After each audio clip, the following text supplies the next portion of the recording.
So నమస్తే, welcome to PJ digital news. March 19కి సంబంధించి ప్రధాన వార్తలు ఏమున్నాయో చూసే ముందు రాష్ట్రంలోనైతే అసెంబ్లీ బడ్జెట్ సమావేశాలు అయితే ముమ్మరంగా కొనసాగుతున్నాయి. సో ఈ నేపథ్యంలోనే నిన్న ప్రధాన ఎస్సీ వర్గీకరణ బిల్లుకు సంబంధించి అయితే అటు శాసనమండలి శాసనసభలో ఆమోదం అయితే పొందాయి. సో రాష్ట్రంలో ఉన్న ఎస్సీ ప్రజలంతా కూడా హర్షం వ్యక్తం చేశారు. సో ఇవాళ ప్రధాన వార్తలు ఏమున్నాయో చూద్దాం ఒకసారి. ఈనాడుతో మొదలు పెట్టుకుందాం. సునీత వచ్చేసింది, సురక్షితంగా భూమికి చేరిన భారత సంతతి వ్యామోగామి. ఆమెతో పాటు తిరిగి వచ్చిన విల్మోర్, మరో 2 వ్యామోగాములు.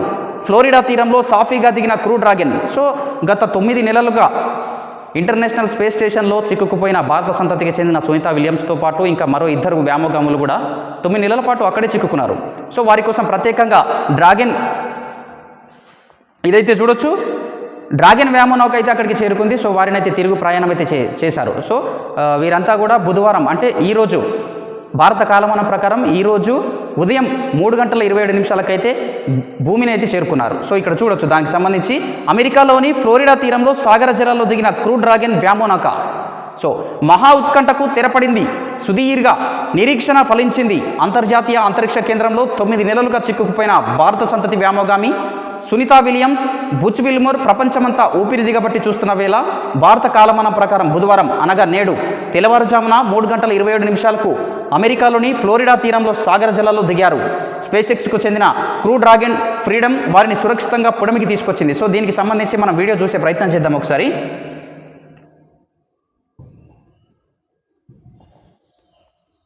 సో చూడొచ్చు, సునీత విలియమ్స్ గారు అయితే భూమిని చేరుకున్న విజువల్స్ అయితే చూడొచ్చు మనం. సో అమెరికాలోని ఫ్లోరిడా తీరంలో సాగర జలాల్లోనైతే వీరు ల్యాండ్ అవ్వడం జరిగింది. సో ఇది నౌకకు అమెరికాలో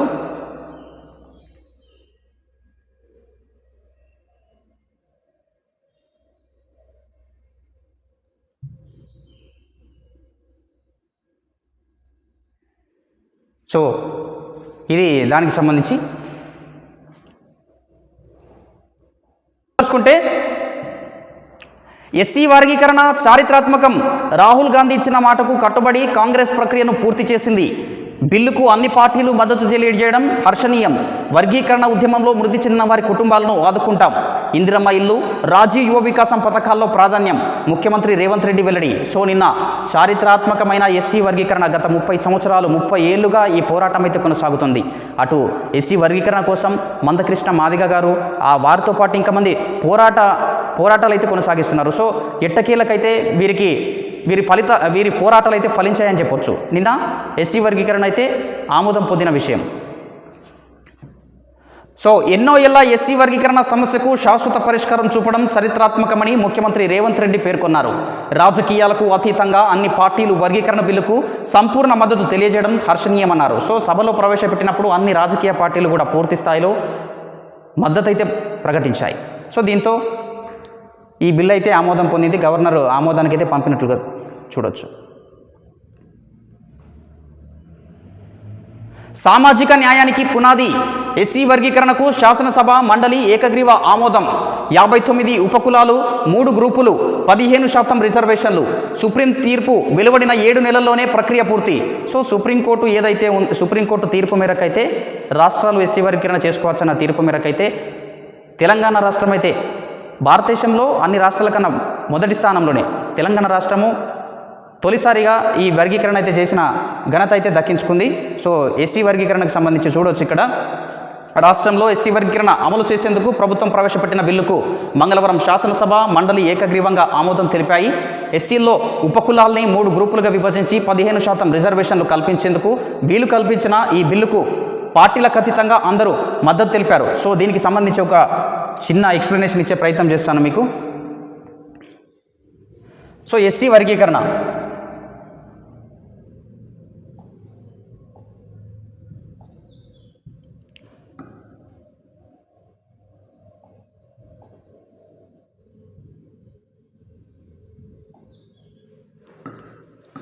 సరే చూడండి, ఎస్సీ వర్గీకరణకు సంబంధించి ఇది గత 30 ఏళ్ల పోరాటము. ఎస్సీలు వర్గీకరణ చేయాలని చెప్పి గత 30 ఏళ్ల పోరాటము. సో గత సంవత్సరం అయితే సుప్రీంకోర్టు కూడా దీనికి అనుకూలంగా తీర్పు ఇవ్వడంతో రాష్ట్రాలకైతే ఫ్రీ హ్యాండ్ దొరికింది. వర్గీకరణ చేయవచ్చని. సో ఆ దిశగా రాష్ట్ర ప్రభుత్వాలు అయితే వర్గీకరణ అయితే చేశాయి. సో ఇందులో మొత్తానికి ఎస్సీ వర్గీకరణకు సంబంధించి చిన్న షార్ట్గా ఎక్స్ప్లెయిన్ చేసే ప్రయత్నం చేస్తాను. ఎస్సీ వర్గీకరణ మొత్తము ఎంత, వీరికి కేటాయించిన రిజర్వేషన్ ఎంత, 15% రిజర్వేషన్. మొత్తం 3 గ్రూప్స్గా దీన్ని అయితే విభజించారు. సో గ్రూప్ వన్లో మొత్తం 15 వర్గాలు, సామాజికంగా, ఆర్థికంగా, విద్యాపరంగా అత్యంత వెనుకబడిన, నిర్లక్ష్యానికి గురైన వర్గాలకు 1% రిజర్వేషన్. వీరి జనాభా రాష్ట్రంలో ఎంత ఉందంటే, రాష్ట్ర జనాభాలో వీరి జనాభా 3.288% ఉంది. సో వీరికి 1% రిజర్వేషన్. ఇది గ్రూప్ 1కు సంబంధించి. నెక్స్ట్ గ్రూప్ 2 చూసుకుంటే ఇందులో 18 వర్గాలకు కలిపి 9% రిజర్వేషన్. ఎంతనట? 9% రిజర్వేషను. వీరి జనాభా రాష్ట్రంలో ఎంత ఉంది? 62.748. వీరి జనాభా రాష్ట్రంలో 62.748గా ఉంది.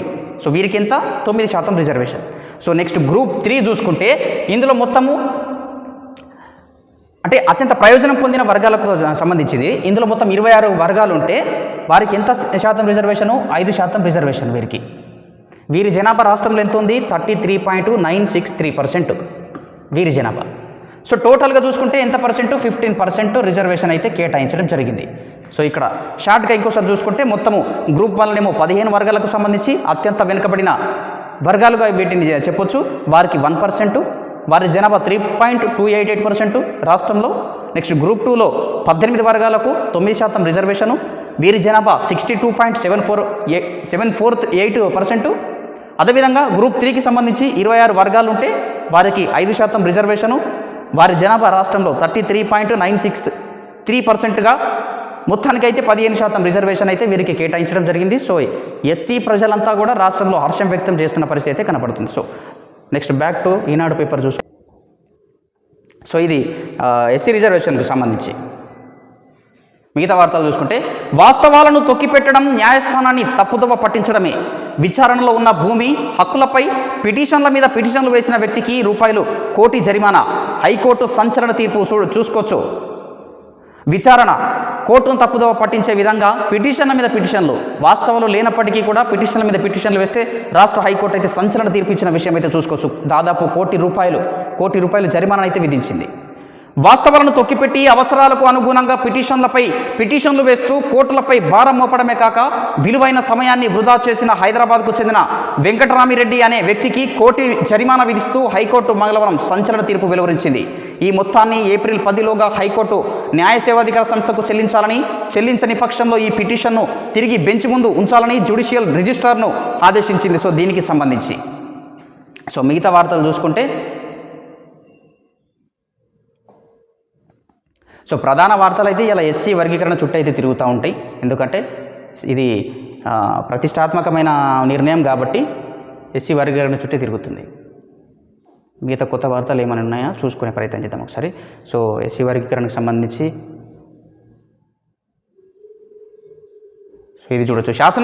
శాసనసభలో వర్గీకరణ బిల్లు ఆమోదం పొందిన సందర్భంగా సీఎం రేవంత్ రెడ్డిని కలిసి కృతజ్ఞతలు తెలియజేస్తున్న ఎస్సీ ఎమ్మెల్యేలు తోట లక్ష్మీకాంతరావు, వేముల వీరేశం, కవ్వంపల్లి సత్యనారాయణ, మందుల సామేల్, కాళి యాదయ్యలు. ఇది సునీత వచ్చేసింది, దీనికి సంబంధించి చెప్పేశాము. ఇది ఈనాడుకు సంబంధించి.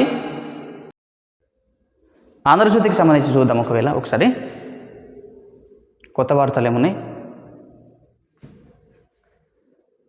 ఎస్సీ వర్గీకరణకు చట్టబద్ధత బిల్లుకు అసెంబ్లీ ఉభయ సభల ఆమోదం. ఏకగ్రీవంగా ఆమోదం తెలిపిన సభ్యులు చెప్పాం, చేసి చూపించాం, చరిత్రాత్మకం, నా మనసుకు దగ్గరి అంశం. వర్గీకరణ ఉద్యమంలో కన్నుమూసిన వారి కుటుంబాలకు ఇందిరమ్మ ఇల్లు, రాజీవ్ యువ వికాసంలో ప్రాధాన్యం. సీఎం వెల్లడి. 31 ఏళ్ల పోరాటానికి తెరదించిన కాంగ్రెస్ సర్కారు గవర్నర్ ఆమోదమే తర్వాయి.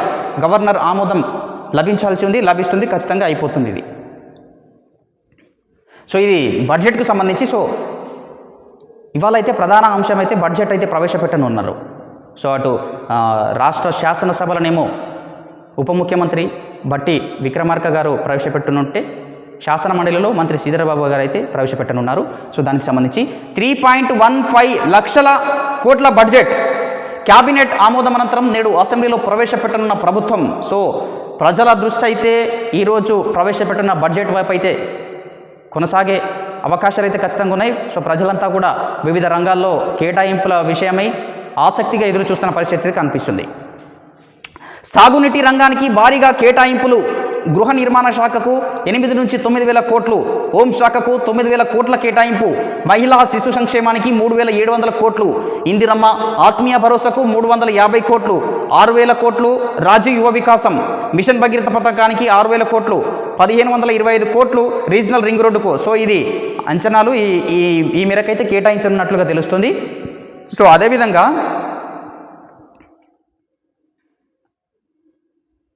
రాజీ యువ వికాసం విషయానికి వస్తే రాష్ట్ర ప్రభుత్వం అయితే గత 2 రోజుల క్రితం అయితే రాష్ట్రంలో ఉన్న నిరుద్యోగ యువతీ యువకులు, అందులోనూ ఎస్సీ ఎస్టీ బీసీ మైనార్టీ నిరుద్యోగులకు సంబంధించి ఆర్థిక సహకారం అందించడంలో భాగంగా రాజీ యువ వికాసం పేరిట పథకాన్ని అయితే ప్రవేశపెట్టింది. సో ఇందులో నిరుద్యోగుల నుంచి అయితే కొన్ని ప్రశ్నలు అయితే వస్తున్నాయి.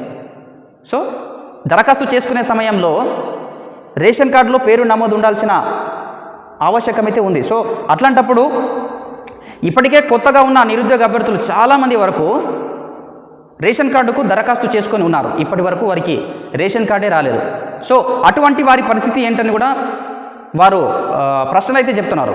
సో వారికి సమాధానం చెప్పాల్సిన అవసరం కూడా రాష్ట్ర ప్రభుత్వంపై ఉంటుంది. సో మరి వారి కోసం స్పెషల్గా ఏమైనా నిర్ణయాలు తీసుకుంటారా లేదా అనేది కూడా చూడాల్సిన పరిస్థితి అయితే ఉంది.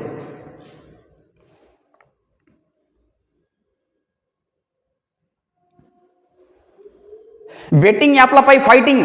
సో రాష్ట్రంలోనైతే బెట్టింగ్ యాప్లు అయితే ఈ సంచలన విషయాలు అని చెప్పొచ్చు. గత కొన్ని రోజుల క్రితమే చూసాం మనము, దాదాపు 10-15 మందిపై యూట్యూబర్లపై అయితే బెట్టింగ్ యాప్లకు ఎవరైతే సహకరిస్తూ యాడ్స్ చేస్తున్నారో వారిపై అయితే కేసులు అయితే నమోదు చేయడం జరిగింది. సో ఈ విషయమై సజ్జనార్ సార్ కూడా స్పందించిన విషయం అయితే మనం గతంలో చూసాము. సో దానికి సంబంధించి సో ఇది ఆంధ్రజ్యోతికి సంబంధించి ఇది ఇంకో విషయం చూసుకుంటే, ఓటర్ ఐడి ఆధార్ అనుసంధానం నకిలీ ఓటర్లను అడ్డుకోవడానికే. సో ఎన్నికల నిర్వహణకు సంబంధించి మరో 2 కీలక ప్రకటనలు చేసింది. ఒక ఓటరు గుర్తింపు కార్డుపై పలువురి ఓటర్ల పేర్లు నమోదై ఉంటే దానిని ఎన్నికల రిజిస్ట్రేషన్ అధికారులే గుర్తించేలా సాఫ్ట్వేర్లోనే ప్రత్యేక ఆప్షన్ను ఏర్పాటు చేసినట్టు తెలిసింది. పోలింగ్ ముగిసిన అనంతరం బూత్ల వారీగా ఓటింగ్ వివరాలను ఆన్లైన్లో పెట్టే విషయమై చర్చలు జరిపేందుకు సిద్ధంగా ఉన్నట్లు ప్రకటించింది. ఆధార్ ఎపిక్ అనుసంధానంపై ఎన్నికల కమిషన్ మంగళవారం కేంద్ర హోంశాఖ కార్యదర్శి, చట్టసభల వ్యవహారాల కార్యదర్శి, ఐటీ శాఖ కార్యదర్శి, ఉడాయి సీఈఓలతో చర్చలు జరిపింది. సో ఇది దీనికి సంబంధించి ఓటర్ ఐడి ఆధార్ అనుసంధానానికి సంబంధించి అయితే ఎలక్షన్ కమిషన్ అయితే ప్రకటన చేసిన విషయం. సో సునీత గారికి అయితే స్వాగతము. సో ఇది ఆంధ్రజ్యోతికి సంబంధించి. సో నెక్స్ట్ వెలుగు పేపర్ చూసే ప్రయత్నం చేద్దాము. సో ఇందులో కూడా ప్రధాన వార్తలు అయితే ఇదే ఉన్నాయి. సో నేడు రాష్ట్ర బడ్జెట్ అసెంబ్లీలో ప్రవేశపెట్టనున్న డిప్యూటీ సీఎం భట్టి 3.10 లక్షల కోట్ల వరకు 2025-26 పద్దు ఉండనుందా అని క్వశ్చన్ మార్క్. సొంత రాబడి, భూముల అమ్మకంతో ట్యాక్స్ రెవెన్యూ పెరుగుతుందని అంచనాలు. విద్య, వైద్యం, వ్యవసాయం, సంక్షేమానికి ప్రయారిటీ. సో చూడాలి మరి ఈ రాష్ట్ర బడ్జెట్ ఎవరెవరిని మెప్పించనుంది, ఎవరెవరిని నిరుత్సాహపరచనుంది అనే విషయాలు కూడా చూడొచ్చు మనము ఈ రోజుతో అది స్పష్టమవుతుంది. సో ఇది ఎస్సీ వర్గీకరణకు ఆమోదము చూసేసాం ఆల్రెడీ. సమానత్వం కోసమే ఎస్సీ వర్గీకరణ, సుప్రీంకోర్టు తీర్పు ప్రకారమే ఎస్సీ వర్గీకరణ చేసినాం. మంత్రి దామోదర్, తీర్పు వచ్చిన 6 నెలల్లోనే బిల్లును ఆమోదించినాం. సీఎం రేవంత్ రెడ్డి చిత్తశుద్ధితో పనిచేస్తారని వెల్లడి. అసెంబ్లీలో వర్గీకరణ బిల్లుపై మంత్రి ప్రసంగం చేసిన విషయం అయితే చూడొచ్చు.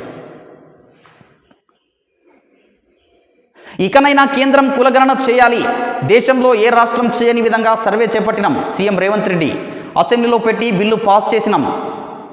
దుర్బుద్ధితోనే కొంతమంది సర్వేలో పాల్గొనలే. కొందరు నన్ను విమర్శిస్తూ కులగణన చేయని వారి సపోర్టు కోరుతున్నారు. ఈ ముసుగులో రాజకీయం చేసేవారి ట్రాప్లో పడొద్దు. రాహుల్ గాంధీకి అభినందన సభ పెట్టండి. ఢిల్లీ ధర్నాకు ఆయన వచ్చేలా అపాయింట్మెంట్ తీసుకుంటాం. బీసీల అండతోనే తాము అధికారంలోకి వచ్చామని వెల్లడి. సీఎం రేవంత్కు బీసీ సంఘాల ఆధ్వర్యంలో సన్మానం. సో ఇటీవల బీసీ రిజర్వేషన్ 42% రిజర్వేషన్కు సంబంధించి శాసనసభలోనైతే బిల్లు ఆమోదం పొందింది. సో నెక్స్ట్ కేంద్రం ఆమోదం కోసం అయితే వేచి చూస్తున్నారు. సో ఈ నేపథ్యంలోనైతే సీఎం రేవంత్ రెడ్డి గారికి అయితే సన్మానం అయితే చేసిన పరిస్థితి అయితే చూడొచ్చు. సో బెట్టింగ్ యాప్స్ కేసులో ED entry. Enforcement department ED Panjagutta పోలీసుల నుంచి వివరాల సేకరణ. మనీ లాండరింగ్ కోణంలో దర్యాప్తు. నిందితులకు నోటీసులు ఇచ్చి ఎంక్వైరీ చేయనున్న ఈడీ. సో చూడొచ్చు ఎస్సీ వర్గీకరణకు ఆమోదం కూడా లభించింది. సో మండలిలోనూ ఆమోదం. ప్రధాన వార్తలు ఇంకా ఏమున్నాయి? హైదరాబాద్లో రేడియేషన్ ప్లాంట్ ఏర్పాటుకు 13 కోట్లు. పెద్దపల్లి ఎంపీ వంశీకృష్ణ ప్రశ్నకు కేంద్ర ప్రభుత్వం రిప్లై. హైదరాబాద్లో రేడియేషన్ ప్లాంట్ ఏర్పాటు చేయడం కోసం 13.64 కోట్ల ఆర్థిక సహకారాన్ని సూత్రప్రాయంగా ఆమోదించినట్లు కేంద్ర ప్రభుత్వం వెల్లడించింది. Trade infrastructure for expert scheme కింద ఈ నిధులు అప్రూవ్ చేసినట్లు తెలిపింది. సో హైదరాబాద్లో ఈ రేడియేషన్ ప్లాంట్కు సంబంధించి అయితే 13 కోట్లకు సంబంధించి 5 బిల్లులు 2 పాస్. అసెంబ్లీలో ప్రభుత్వం 5 బిల్లులను ప్రవేశపెట్టింది. మంగళవారం ఎస్సీ వర్గీకరణ బిల్లుతో పాటుగా తెలంగాణ మున్సిపాలిటీల చట్ట సవరణ, తెలంగాణ పంచాయతీరాజ్ చట్టం 2018 సవరణ, Telangana charitable and religious institutions and endowments act 1987 సవరణ, తెలంగాణ అడ్వకేట్స్ వెల్ఫేర్ ఫండ్ చట్టం 1987 సవరణ, Telangana advocates clerks welfare fund 1992 చట్ట సవరణ బిల్లులను ప్రవేశపెట్టారు. అందులో ఎస్సీ వర్గీకరణ bill, Telangana charitable and religious institutions and endowments act 1987 సవరణ బిల్లును సభలో పాస్ చేశారు.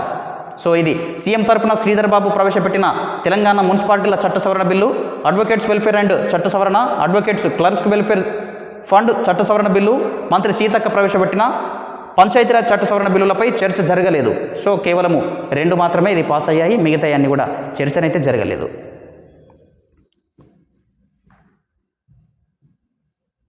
సో ఇవి మార్చి 19కి సంబంధించి అయితే ప్రధాన వార్తలు అయితే ఈరోజు వార్తలు నిలిచిన ప్రధాన వార్తలు ఇవి. సో చూస్తూనే ఉండండి మన పీజే డిజిటల్ న్యూస్. నేను మీ ప్రదీప్ జిల్లేడ్వార్.